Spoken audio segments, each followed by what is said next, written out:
केना माहिती आहे? बरोबर आहे. कधी मरतो का केना? हवेवर जगतो.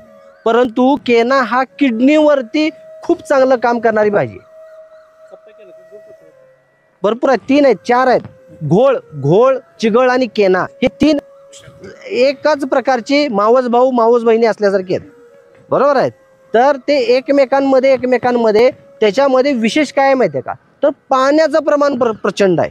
शुगरच्या लोकांनी ह्या 3 भाज्याच्या जाती ज्या आहेत की घोळ, घोळमध्ये लहान घोळ, मोठा घोळ, मध्यम घोळ, चिगळमध्ये पण लहान चिगळ, मोठा चिगळ आणि अति मोठा चिगळ, आणि केन्यामध्ये बी 2 प्रकारात, एक लाल फुल येणारा आणि पांढरा फुल येणारा तो केना. अशा ह्या 8 प्रकारच्या भाज्या कायमस्वरूपी शुगरच्या माणसाने खाव्यात. 1-2 गोष्टी आहेत. शुगरमध्ये किटोन्स नावाचे केमिकल्स तयार होतात आणि रक्तामध्ये पडतात आणि ते किडनीवरती बाधक करतात. म्हणून शुगरच्या लोकांच्या किडन्या फेल व्हायचं कारण काय, तर त्या किटोन बॉडीज आहेत.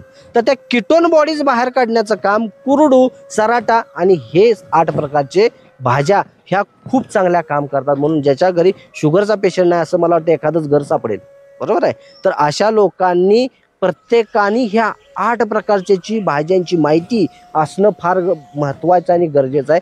तर ही भाजी नियमितपणे शुगरच्या लोकांनी किंवा ज्यांच्या घरी आईवडिलांना शुगर आहे तर 100% लहान मुलांमध्ये सुद्धा, म्हणजे जी पुढची पिढी आहे त्यांच्या शुगर येण्याची दाट शक्यता आहे. तर त्यांना लहानपणापासूनच आपण जर काढलो तर ह्या किटोन बॉडीज बॉडीमध्ये राहणार नाहीत आणि त्या किटोन बॉडीज जर बाहेर गेल्या तर शरीरामध्ये तंदुरुस्तपणा, चैतन्य अवस्था, उत्साह वाढत राहतो. उत्साह काय येत नाही शुगरच्या पेशंटमध्ये, तर 2 गोष्टी आहेत. एक म्हणजे त्यांच्या बॉडीचं न्यूट्रिशन होत नाही आणि दुसरं हे किटोन बॉडीज आहेत. न्यूट्रिशन होण्यासाठी विटॅमिन्स कच्चं किती खातात हो शुगरची लोक, तर या लोकांनी पात्री भाजी, पुढची भाजी आहे रानभाजीमधली पात्री भाजी, ही कंपल्सरी खाल्ली पाहिजे. का, तर त्याच्यामध्ये सगळ्यात जास्त विटॅमिन ब आणि कॅल्शियम हे 2 घटक पात्री भाजी आहे. आज आपण आपल्या प्रसादामध्ये ह्या दोन्ही गोष्टी इन्क्लूड केल्या, जसे आंबाडी भाजी, पात्री भाजी आहेत. आता पुढची भाजी बघायला जाऊया.